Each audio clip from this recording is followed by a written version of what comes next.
jumpa lagi bersama saya Tuntun Widianti di video podcast Sayaga Hipnoterapi Bandung. Para kawargian, kali ini saya akan ditemani oleh Dokter Anto. Halo Dok, apa kabar? Halo, kabar baik Bu Widi. Ya. Oke, baik Dok. Sekarang kita mau kupas apa lagi nih? Oke, jadi sebetulnya untuk kali ini saya ingin melanjutkan fenomena yang seolah-olah ini kayaknya kok nggak pernah turun. Bahkan trendingnya kok kayaknya masih naik ya. Yaitu tentang, ya mungkin kalau boleh saya kasih judul, perselingkuhan part 2 ya. Oke, betul sekali para kawargian Sayaga, karena dari masa ke masa hal ini bukannya menurun, malah seolah-olah semakin bertambah ya, naik kasusnya. Nah, tapi untuk kemarin kan ada part 1 ya, berarti kalau di sini sekarang part 2, kemarin berarti part 1. Nah, ini untuk part 2 ini apa yang akan dibahas nih, Dok? Oke, baik. Jadi mungkin para kawargian pernah menonton juga ya episodenya, kalau nggak salah waktu itu sama Bu Widi juga ya. Part 1 itu kan pada saat layangan putus The Series. Ya, lagi ngetren-ngetrennya ya. Iya. Nah, sekarang kan ada layangan putus The Movie ya. Jadi ada baiknya kayaknya kita lanjutkan part 2. Baik. Jadi kita mengikuti ini Iya, juga ya, mengikuti tren. trending. Ya, sebetulnya sih seperti ini. Mungkin banyak orang yang masih bingung ya, seperti di yang part 1 kan saya menanyakan definisi selingkuh ini sendiri apa. Mungkin bagi para kawargian atau mungkin dari Bu Widi sendiri kan pasti punya definisi berbeda-beda ya. Betul. Ada yang ya kalau sudah WA-an atau kontak-kontakan itu sudah selingkuh. Iya. Ada yang baru cuman lihat-lihatan aja sudah selingkuh. Ada yang mungkin harus tuker-tukeran pesan atau itu sudah selingkuh ya, dan macam-macam gitu kan. Jadi Iya. definisinya kadang ya bisa beda-beda. Dan tentu saja ya kembali lagi para kawargian atau Bu Widi sendiri pun pastinya boleh sependapat atau tidak sependapat, karena kan ini masalah sudut pandang ya. Betul. Tapi yang menarik memang ya kalau kita bilang tadi, kita kan sebetulnya pingin tahu kan kenapa kok trennya seolah seperti meningkat. Betul. Karena bisa jadi dua kemungkinan, memang trennya naik atau sekarang kita lebih terbuka. Dalam artian orang selingkuh dimanapun kita tahu lewat media sosial. Kalau dulu kan kita mana tahu ada siapa artis ini dengan siapa artis ini ada masalah rumah tangga apa. Iya, betul. Ya kita nggak tahu. Tapi sekarang ya dengan adanya itu kan seolah-olah memang seperti meningkat. Nah begitu. Padahal mungkin saja kasusnya itu dari dulu juga memang sudah banyak ya, Dok ya. Tapi ya itu tadi, karena memang sekarang sudah banyak sekali media sosial yang bisa menampilkan berita apapun, jadi seolah-olah kasusnya seperti meningkat gitu. Padahal mungkin ya tadi gitu, dari dulu juga sebenarnya nggak ada perubahan, masih tetap banyak gitu ya, Dok ya. Iya, nah tapi memang ya kenapa saya akhirnya nyambung jadi part 2 ini, memang ada beberapa konteks perbedaan antara zaman sekarang dengan zaman dahulu. Nah itu makanya saya mau melanjutkan part 2 ya. Waduh, menarik sekali Nah. nih. Apa nih yang membedakan ya? Kok zaman dulu dengan zaman sekarang ada perbedaan, tapi kita asumsikan bahwa mungkin saja gitu, kasusnya dulu juga banyak, cuman tidak Terekspos. Nah, tidak terekspos karena memang media sosial dulu tidak ada gitu. Ya. Nah, ini apa nih, Dok, yang membedakan, Dok? Jadi penasaran. Baik, jadi kembali lagi tadi definisi ya kembali para kawargian ataupun Bu Widi mungkin punya definisi sendiri, tapi saya membuat definisi singkat saja bahwa selingkuh itu perilaku sudah, supaya kita jelas dulu posisinya di mana selingkuh ini. Ketika saya mendefinisikan selingkuh sebagai perilaku, maka sudah jelas sebuah perilaku ada karena dua hal. Dua hal tersebut adalah ada kebutuhan ataupun ada keinginan. Karena orang tidak akan melakukan sesuatu kalau tidak ada dua hal itu. Misalnya kita bekerja itu kan perilaku. Betul. Kenapa? Tidak ada kebutuhan. Ya, betul. Orang harus makan, orang harus membayar cicilan, katakan orang harus, itu kan pasti ada kebutuhan. Iya. Dan bisa juga bekerja untuk apa? mencapai sebuah keinginan, misalnya pengen punya mobil, pengen nyekolahin anak di sekolah yang bagus dan lain-lain. Nah, kan jadi selalu ada dua hal tersebut. Kalau tidak kebutuhan, maka keinginan. Ya kan seperti itu. Jadi kita jelas dulu. Iya. Sehingga kebalikannya sebetulnya. Karena definisinya seperti itu, ketika tidak ada kebutuhan atau tidak ada keinginan, maka sebetulnya perilaku itu tidak valid. Ya buat apa? Iya, betul, Iseng.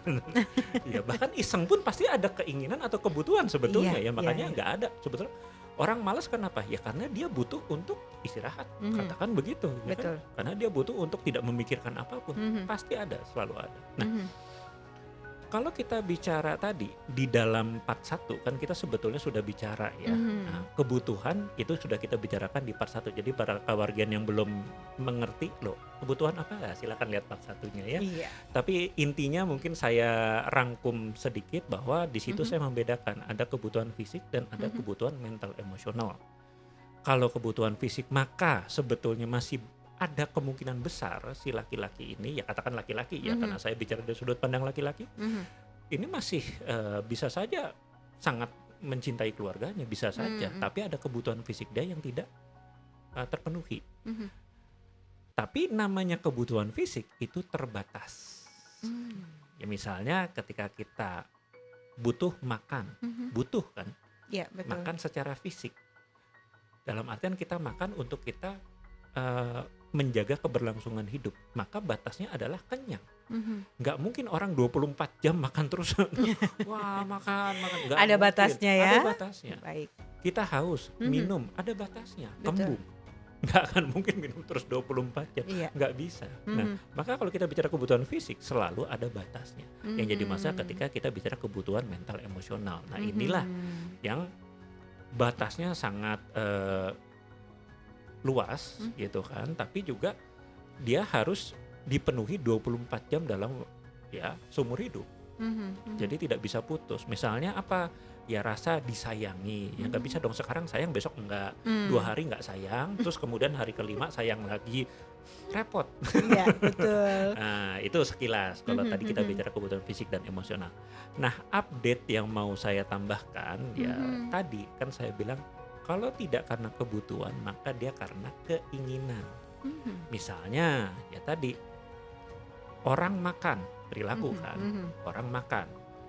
Kita lihat kebutuhannya, ya kebutuhannya karena dia butuh energi. Dia butuh energi untuk menjalani hidup. Kebutuhan sifatnya nggak pilih-pilih. Ya pokoknya ketemu nasi makan, ketemu jagung makan, ketemu singkong makan, nggak ada masalah. Iya, yang penting Jadi nggak ada kenyang. pilih-pilih. Yang penting tadi dia mendapatkan kebutuhan dasarnya yaitu energi. Energi, betul. Selesai sudah.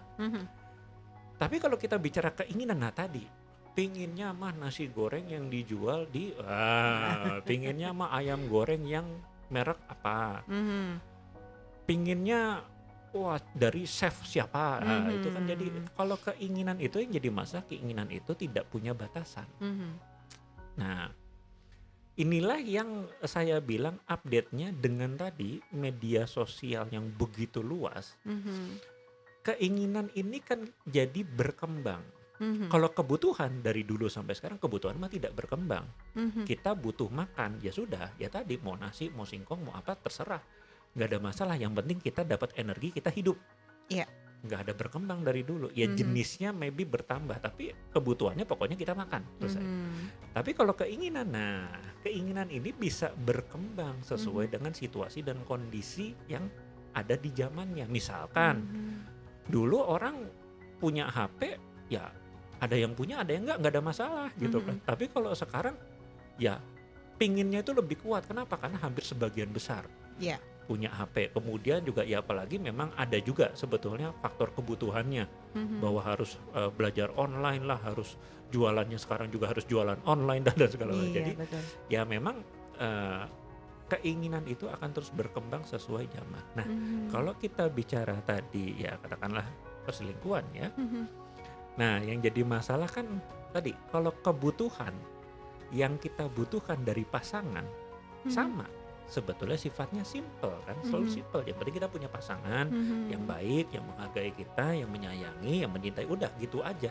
Iya. Cukup sebetulnya, nggak ada aneh-anehnya. Tapi kemudian, nah, ketika Hmm. itu ditumpangi atau ditambah dengan keinginan, nah ini kan mulai tidak terbatas tadi. Mhm. Apalagi tadi Mhm. standarnya itu jadi seolah-olah naik. Kalau dulu kan ya yang penting kita dapat perempuan ya, pokoknya terima apa adanya lah, Iya. udah nggak ada perbandingannya. Mhm. Tapi dengan sekarang begitu lihat media sosial, nah kan banyak foto, katakan ya kembali sebagai laki-laki saya bisa melihat perempuan dengan berbagai jenis model, dengan berbagai jenis pakaian Iya. gitu kan. Nah itu kan akhirnya keinginan kita juga jadi berkembang. Yang Mhm. tadinya ya udahlah pokoknya yang ada di depan mata, nah Mhm. sekarang tidak. Mhm. Pinginnya yang beginilah, yang kayak itulah, yang bisa inilah, yang bisa itu. Itu yang jadi masalah. Nah, yang Mmm. ingin saya tekankan di sini ya mungkin sebagai ini juga ya, perbedaan utamanya juga yang kita bahas di sini adalah ya ketika kita bicara kebutuhan tadi, Mhm. sebetulnya limitnya, batasnya adalah ya kondisi fisik kita sendiri. Anda Mmm. kenyangnya seberapa banyak, Anda kembungnya Mmm. seberapa liter gitu misalnya kalau Iya. minum ya kan, itu aja. Mhm. Batasnya adalah fisik kita sendiri. Yang jadi masalah adalah ketika keinginan yang jadi batasannya adalah kendali diri kita. Mmm. Itulah yang Oke. di zaman sekarang ini saya lihat sangat jauh berkurang, di mana orang banyak yang tidak bisa mengendalikan dirinya sendiri. Nah, kalau itu Sehingga, sebabnya apa tuh?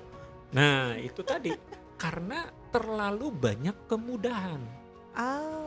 Ya Oh. kan pernah kita bahas dulu yang Iya. di sesi remaja sebetulnya Oh ya. iya, Ketika betul. remaja tumbuh di zaman Mhm. sekarang di mana terlalu banyak kemudahan ya kayak dulu saya bilang, kita dulu kalau mau makan, Mhm. ya ini mah pelajaran sejarah ya zaman dulu.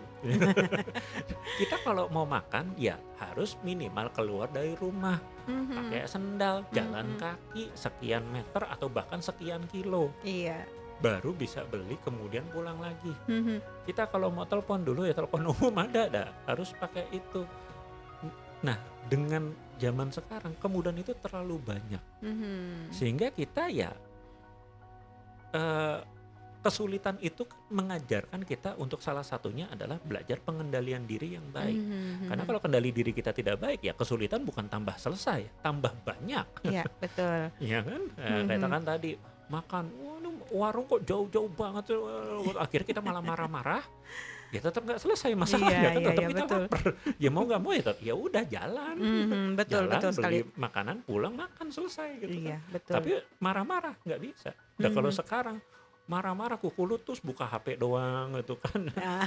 Pesan makanan udah dianterin juga ini abang Gojeknya payah nggak ramah bla bla bla bla Heeh. jadinya. Nah begitulah, jadi makanya sekarang pengendalian diri ini sangat jarang untuk dibahas seperti itu. Iya, aduh menarik sekali, Dok.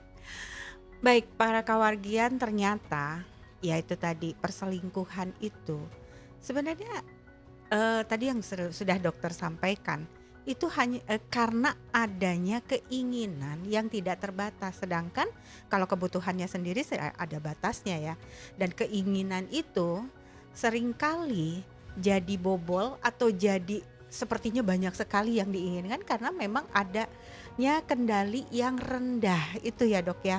Nah, Dok, sebelum kita akhiri nih, ada nggak yang dokter ingin sampaikan pada para kawargian yang terakhir yang kesan-kesan, pesan apa yang harus diambil oleh para kawargian?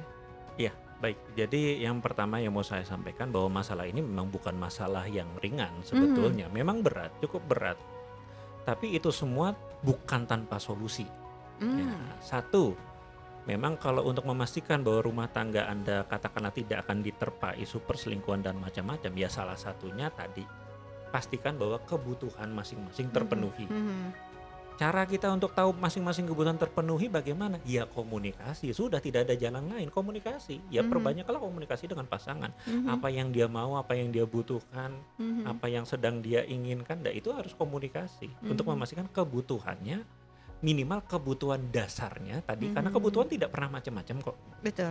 Standar pasti. Jadi Ya. ya sudah, ya itu harusnya hal-hal yang tidak mungkin tidak bisa dipenuhi gitu, Mhm tidak mungkin, pasti mhm bisa dipenuhi, nggak mungkin nggak bisa memenuhi. Nah, pastikan itu sudah terpenuhi.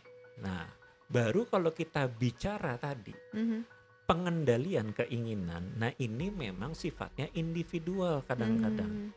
Sulit untuk kita ya istilahnya keinginan kita dikendalikan pasangan agak sulit karena memang ini akhirnya kembali ke masalah pribadi. Nah, bagi para kawargian mungkin yang merasakan ya sudah ada mulai keinginan-keinginan dan sudah mulai ya jadi gimana jadi gitu ya saran saya kembali lagi di Sayaga Hipnoterapi kita juga menyediakan ada namanya couple counseling, ada marital counseling ya memang untuk membahas hal-hal seperti ini di mana ya kita paham bahwa tidak mudah untuk menjalani permasalahan-permasalahan seperti ini sendirian. Apalagi kalau tadi Anda nggak tahu penyebabnya, Anda nggak tahu apa yang harus saya perbaiki, dan yang lebih parahnya tadi Anda malah melakukan hal-hal yang memperuncing permasalahan. Misalkan malah diem-dieman, malah katakanlah break dulu, istirahat dulu, nah itu malah jadi tambah masalah sebetulnya. Oke. Gitu. Wah, menarik sekali nih pembahasannya, walaupun tidak pernah ada habis-habisnya, tapi ini cukup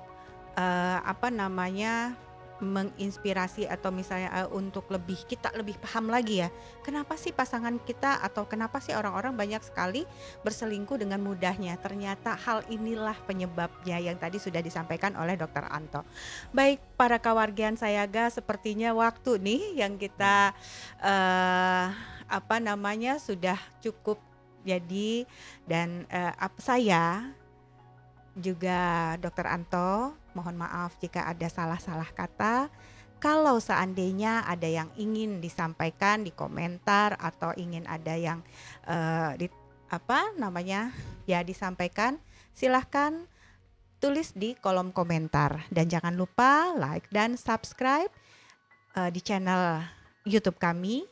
Dan jika ada yang ingin diketahui seputar informasi dari Sayaga Hipnoterapi, kunjungi website kami di www.sayagahipnoterapi, dan jangan lupa kunjungi juga IG, Instagram dan YouTube kami di Sayaga Hipnoterapi Bandung. Terima kasih. Salam eling waspada dan Sayaga.